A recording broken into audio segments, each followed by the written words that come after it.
Olá, pessoal, bom dia. Aqui quem tá falando é Tia Tassiane, professora da turminha do segundo ano. E nós vamos dar início a mais uma aula da nossa escola, Centro Educacional Paideia. Vamos lá? Então, hoje é quarta-feira, dia da nossa aula de História e Geografia. Como nós ainda estamos na nossa semana de avaliações, hoje nós iremos fazer revisão e explicação dos nossos trabalhos, começando por História, que foi que nós vimos em História. Em História, nós trabalhamos fontes históricas, que são aquelas que relembram a nossa própria história, coisas que nós vivemos. Então, quais são essas fontes? São as nossas lembranças, como fotos, cartas, histórias contadas. Geralmente, quem conta essas histórias é a vovó, mas pode ser nossos pais, nossa tia também. Alguns objetos antigos nossos, brinquedos, sapatinho antigo, meinhas e roupas, ok? Além das lembranças, nós temos um espaço que é o nosso lugar de moradia. Esse lugar também traz muita lembrança da nossa história, é um lugar onde a gente convive com a nossa família. Então é comum que nós tenhamos bastante lembrança da casa da nossa avó, da casa de algum primo, né, da tia ou da nossa própria casa também, ok? Além do nosso lugar de moradia, nós falamos sobre a rotina e cotidiano, que são aquelas coisas que nós realizamos todos os dias da mesma forma. E aí a gente viu que essas atividades podem ser iguais para algumas pessoas, né? Como acordar, tomar café, escovar os dentes, isso todo mundo faz. E outras coisas que algumas pessoas fazem e outras não fazem. Por exemplo, criança estuda, já adulto não vai para a escola, né? Adulto trabalha e por aí vai, ok? Também sabemos que algumas atividades acontecem em períodos diferentes. Algumas acontecem no período da manhã, como por exemplo, tomar o café. Tem gente que estuda de manhã, brincar. À tarde nós almoçamos. Geralmente, quem não vai para a escola estuda em casa à tarde, lê um livro, assiste TV. E o horário da noite também a gente pode conversar, jantar, mas principalmente dormir, não é isso?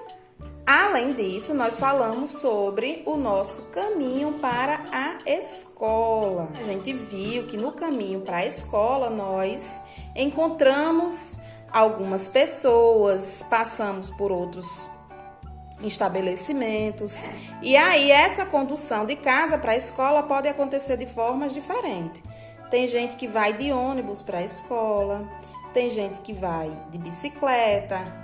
Tem gente que mora em lugares que é cercado por água, então vai de barco ou de balsa. E tem gente que mora pertinho da escola e vai para a escola a pé, ok? Além do caminho da escola, nós também falamos sobre as pessoas de nossa convivência. Nós vimos que também no caminho da escola nós encontramos algumas pessoas e que nós convivemos com pessoas na nossa casa, na nossa escola e também em outros espaços, né? Geralmente, na nossa casa, a gente convive com nosso pai, nossa mãe, irmãos, irmãs, quem tem. Na escola, nós temos a professora, os colegas, os outros profissionais da escola também. E nos outros espaços, nós temos a presença de outros profissionais que fazem parte de nossa vida, como o médico, o dentista, o motorista, o porteiro também da escola, né? Além de outros profissionais. Então, finalizando o nosso conteúdo de história. Agora, nós vamos ver o que nós trabalhamos em geografia. Na nossa disciplina de geografia, nós falamos de trânsito, que é aquele movimento de veículos e pessoas nas ruas. Esse trânsito pode acontecer de forma diferente. Tem lugares que tem o trânsito mais movimentado, então a presença de muitos carros, muitas pessoas. né? E se tem lugares que o trânsito é mais calmo, quase não passa carro, ou às vezes não passa, ok? No trânsito, nós vimos que existem elementos diferentes, como aquelas pessoas que não andam em nenhum transporte, ela anda a pé. Então, essa pessoa é chamada de pedestre, ok? Nós temos também o motorista, que é aquele que dirige o carro, o passageiro também, que é aquele que vai sendo transportado nesse carro. Nós temos o ciclista, quem anda de moto é motociclista, ok? E aí nós falamos sobre as ruas, né? De acordo com o lugar onde a gente mora, a rua pode ser diferente. Então, tem rua que é asfaltada, tem rua que é de calçamento, tem rua que não é nem asfaltada e nem de calçamento, é de terra mesmo, ok? E vimos que no trânsito nós precisamos ter alguns cuidados, né? Vocês realizaram, inclusive, uma atividade sobre isso. Então, usar o cinto de segurança, capacete, quem anda de moto e bicicleta, atravessar na faixa de pedestre e respeitar os sinais de trânsito. Além do trânsito, na disciplina de geografia, nós falamos sobre meios de transportes, né? Que são aqueles meios que nós utilizamos para ir de um lugar para outro e também para transportar mercadorias, ok? Nós vimos que, de acordo com o lugar onde a gente mora, esses espaços de transporte de veículos eles podem ser diferentes. Então, em alguns lugares se utiliza mais transportes aquáticos, aqueles que transitam na água, como o barco e o navio, ok? Vimos também que existem os transportes terrestres, que são aqueles que trafegam na terra. Esses transportes terrestres podem ser rodoviários e ferroviários, ok? Os rodoviários são aqueles que transitam em pistas e rodovias. E os ferroviários, como o trem, transitam em trilhos, ok? Além dos aquáticos, os terrestres, nós temos os aéreos, que são aqueles que circulam, né, pelo ar, aqueles que voam, como o helicóptero e o avião, ok?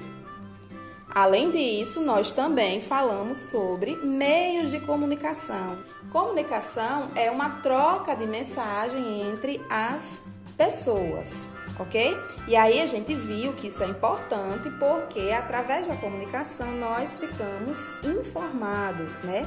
E também nós informamos a outras pessoas.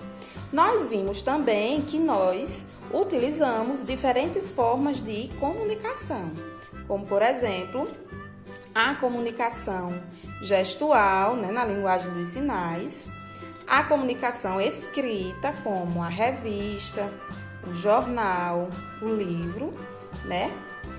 A comunicação oral, também chamado de comunicação falada, como o rádio, que nós só ouvimos a voz, e o telefone também.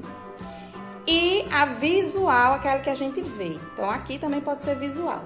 Então, visual, oral e escrita. Porque a comunicação também não precisa ser classificada de uma única forma.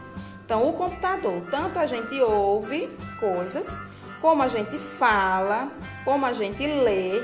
Então, ele tem mais de uma classificação. Ele é visual, porque a gente vê. Ele é escrito, porque a gente também consegue escrever nele. E hoje em dia a gente consegue até falar através do computador. Então, também é um meio de comunicação oral, ok? A televisão é um meio de comunicação também visual, oral, ok? Então, pessoal, estamos finalizando a nossa revisão de hoje. E agora nós vamos fazer a explicação da parte 3 do nosso trabalho, que corresponde às questões 7 e 8. A questão 7 pergunta: onde Filó mora? Então, nessa questão você vai observar as imagens do nosso livro, ok? E aí você vai responder: onde é que Filó mora? Beleza? Letra B: que lembranças de família aparecem na casa de Filó? Então, tem uma parte da história, Nas imagens aparece uma lembrança daquelas que nós estudamos. Aí você vai escrever. Letra C. Que meio de comunicação Filó usa para falar com sua tia? Aí você responde qual é o meio de comunicação que ela usa. Só atenção nessa questão C, porque a digitação foi, tá? E a palavra Filó está escrita errada, mas não confunda, tá? É Filó. Que meio de comunicação Filó usa? 8, você vai marcar. Então, nós temos algumas perguntas e você marca a questão correta. Letra A. O caminho de Filó é asfaltado, é feito de asfalto, de pedra ou de terra. Então, naquela hora que Filó sai de casa para visitar a sua tia, esse caminho que ela faz é de asfalto, é de pedra ou de terra. Letra B. Como é o trânsito por onde Filó passa? É um trânsito calmo ou um trânsito movimentado? E letra C. No trânsito, Filó é. Também atenção para a palavra Filó, que também está digitada errado na questão C, tá? No trânsito, quem é Filó? Filó é um motorista? Está dirigindo algum carro? Filó é um pedestre? Ou Filó é um passageiro? E aí você também vai marcar, beleza? Então, pessoal, estamos finalizando a nossa aula de hoje. Até amanhã e um beijão de Tia Tassi.